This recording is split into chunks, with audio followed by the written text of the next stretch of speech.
But now we're in a situation that Dublin has taken on too much. Pushing development beyond, well, effectively beyond a sustainable level. We had this at Heathrow. Heathrow was a big city. Because it was an old airport, it just kept growing and growing and growing. The existing runway could carry 30 to 35 million passengers. Now, if they can only go to 35 million without Terminal 3, they don't need the second runway. We need to look at sustainable development. Bigger is not always better. Bigger can make things much worse, as we know. The planners seem to have a problem to solve, and they solve it, but they create other problems. But I don't know what the answer is. I don't know where it's going to finish. They have parsed the planning laws to a degree to find a couple of sentences or even a couple of words which will legally allow them to abrogate a responsibility, in my view, that they have to do a health impact study. At the oral hearing, that the Dublin Airport Authority, in fact, gave misleading information in regard to noise levels. They haven't considered, the idea of a greenfield airport, nor indeed the idea of a second airport. That hasn't been assessed. I know it hasn't been assessed. The situation in Dublin Airport is that it is effectively a monopoly. It's only relatively recently that Dublin Airport is subjected to the planning laws. It's almost like a state within a state. They're almost totally independent. I think Fingal County Council have sold their soul to Dublin Airport Authority, and it would appear, having sat through 2 oral hearings now, that they are in collusion. I think for a development of this nature, I think this is a national development, and I think Fingal County Council are not fit to make the decision. They're trying to develop their infrastructure for the inevitability of privatisation. The regulator only values Dublin Airport at 600 and something million when it's worth billions with the land. Now, do some people see there's a killing to be made here? I was fascinated to listen to the people in St Margaret's and have her point out to me who owns land where up there.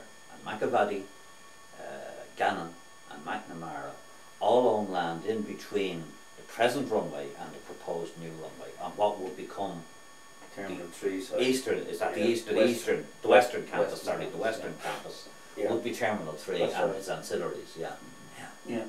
So they have a vested interest. Oh, they have huge vested interest. But there are alternatives to second runway. And I believe it would make far greater sense from a national perspective, as I said, from a commercial perspective, to consider at the very least a second airport in the greater Dublin area. Every major city in Europe has a second airport. With their present infrastructure, they can get 28 million people in and out, and that's a big business. And I think it's a big enough business for Dublin to be handled. And I think, in fairness to the rest of the country, if there's another 30 million people to be shipped in and out of the country for whatever reason, let's go down to the Midlands. Let's share the wealth. We can go down to a greenfield site, plenty of bogland in the peripheral area of Dublin, and start and build an eco-friendly, environmentally sufficient, sustainable airport, instead of building a second Dublin airport on top of an already chaotic Dublin airport. If you cited an airport correctly, where there isn't an existing community and perhaps designed new communities to live around the airport but not on their flight paths, you would be able to minimise these negative effects such as air pollution and noise. It would save the economy billions. It would conform with the National Spatial Strategy. It would create huge employment. So I think that it would make sense, at least for a study of alternatives, to be undertaken. That's the very least any caring government could do. We've asked to see Taoiseach Bertie Ahern more than once, and we have got no response to that request.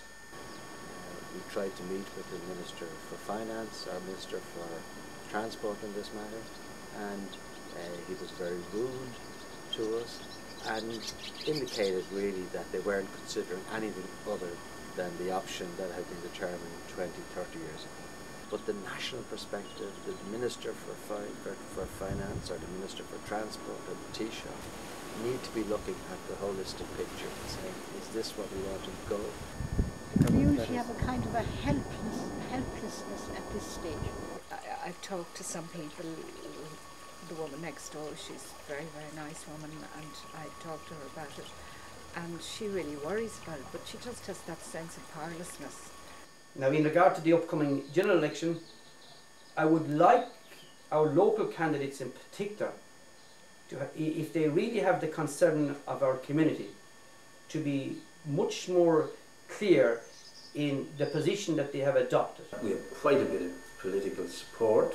Trevor Sargent of the Green Party, Fine Gael and Labour are very much in favour, at least, of a proper evaluation. Mr. Kenny has made it clear that he would like to see a feasibility study done on a second airport that would serve the greater Dublin area and the greater Leinster region. Certainly for me, for politicians coming to the door, I would want to know from them what their opinion is on the runway. And, you know, a politician who would say to me unequivocally that they are against a new runway will get my vote. And I'll vote negatively the other way for those who don't. I won't not vote. I will put as number 10 the person I definitely don't want to get in and whom I don't want to get transfer votes. Good Margaret.